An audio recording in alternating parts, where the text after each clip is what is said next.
something that we haven't talked about a lot on the show recently is crypto, but something quite interesting has been happening these past couple of weeks, which is worth mentioning. So OpenAI's Sam Altman launches Worldcoin. For those that don't know Sam, he is obviously the genius behind GPT, the fastest growing product, service, whatever in history. So ChatGPT's creator has revealed his new crypto venture. Scan your eye with the orb, which is being shown on the screen right now, to get your blockchain world ID. This is your digital passport, which proves you are a human and not an AI bot. So quite nice to tee this one up after Mr. Elon's venture. But what are your thoughts on Worldcoin, on the orb, on this new idea of having a blockchain passport identity linked to each individual human? What's your take, Paolo, to kick us off? So my first thought would be, here we go again, another crypto, another coin. Why not? That's what the world needs. Yes. Yes. Yeah. No, I think the concept is interesting. Okay. Right. So the nature of the concept, like having a digital ID, is important. But I don't think it would need like a private company doing that themselves, right? But like the hardware, for instance, scanning your iris. I mean, it's all about like digital attributes, like what defines you and what is attached to you, and how can we make sure it's you and not somebody else? Yeah.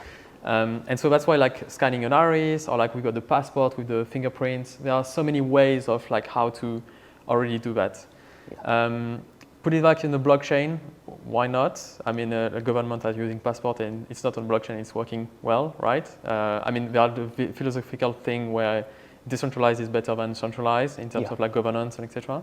But I think where I'm skeptical the most is usage. So yes, we can capture identity, we can prove technically it's there, it's great, it's amazing, but who's gonna use it, right? Maybe it's websites will use it. I don't know. Facebook could integrate, to make sure the users are real users. Elon Musk with X. Yeah. But would government use it?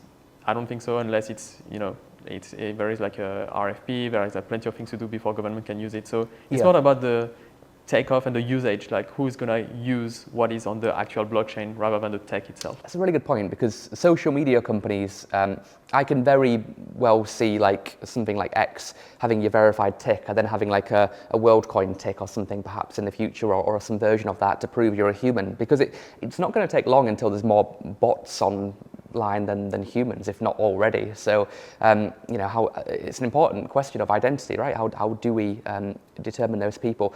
The government angle is very interesting, and I don't know what the use case there will be, apart from, you mentioned passports they're working fine. I guess you can make fake passports, can't you? And I don't know how to do it myself, but I'm sure you could do it.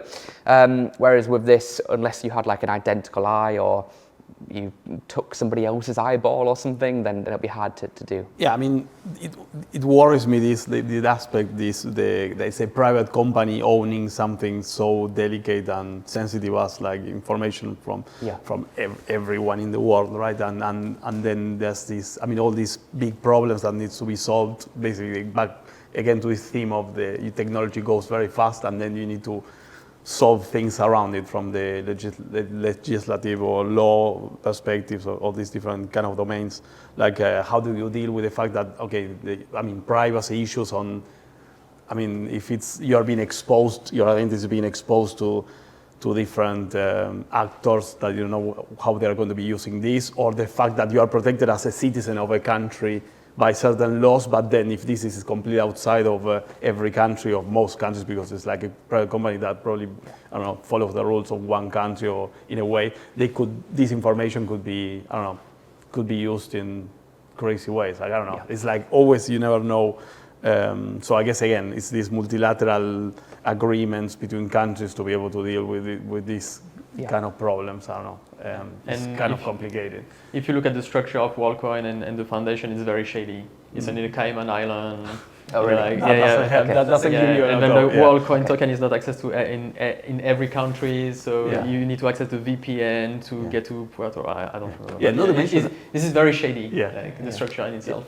And it's OpenAI. No, what's the name of the company? OpenAI, was it? No, what is it? Yeah, OpenAI that supposedly began like this association to deal with AI and helping, and then it turned into a private enterprise that is making massive profit, and it's like with closed AI, completely closed AI.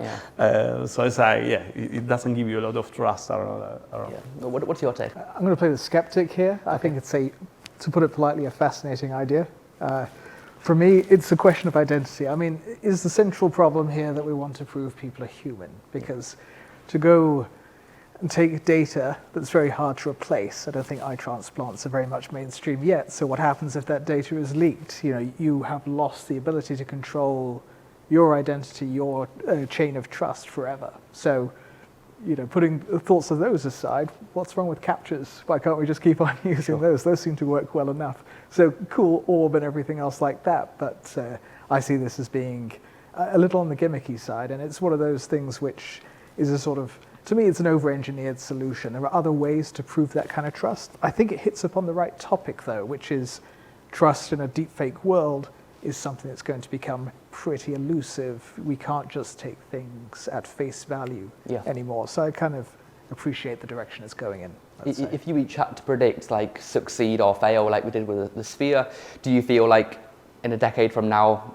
everybody's going to have a digital blockchain passport, or do you think it will just go away and like one of many ideas and we'll all stick to what we currently have? What do you think? How many people have passports at the moment? It's certainly less than 100%, and it really depends on which country you go to as well. So I think no idea ever achieves 100% adoption. There's always going to be some small resistance. That just seems to be the way that humans are. So I think there will be a certain community that uses it, and I think they'll see it as the solution to everything. That strikes me to be a lot like crypto. You don't think it will be the majority? You think it will be okay.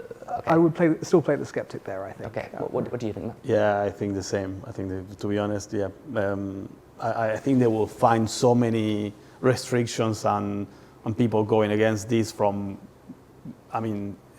citizens to governments to. So it's like it's going to be a real struggle to implement this and to make it really work at the worldwide level. And I was thinking about the movie. I think there's a movie, the science fiction movie, which there's something like they're going around with trafficked eyeballs, basically, just to use them to identify. Which this is like a James Bond movies. You cut the finger. So I hope I don't want to see that. Really, I don't want to see that. Yeah, it's hard for Sam Altman to do anything after GPT because that was such a success that anything else he's done by parallel is just going to be a complete failure. But what's your opinion on the chance of this scaling? What do you think? So at the moment, EU governments are with the UK also actually I confirm we are part of the discussions on this. Are trying to do a digital wallet. So it's gonna happen. Like a CD. Yeah, exactly. Yeah. So maybe we will replace the passport. I mean, there are a lot of governments that really want to know your identity online. And see. So I think it's gonna happen. I don't think it will be Worldcoin, but it's gonna happen in another form. And if it's guaranteed by the government, and there is a lot of revision and screening by different organisms. And charities, etc. I think, it will happen. Yeah, which scares me to one degree. The government owning your money digitally, and they can press a button if they don't like what you say or do, and then you don't have access to it. That could be, difficult, but we'll have to see what happens. It's about trust again. Yeah. Yeah.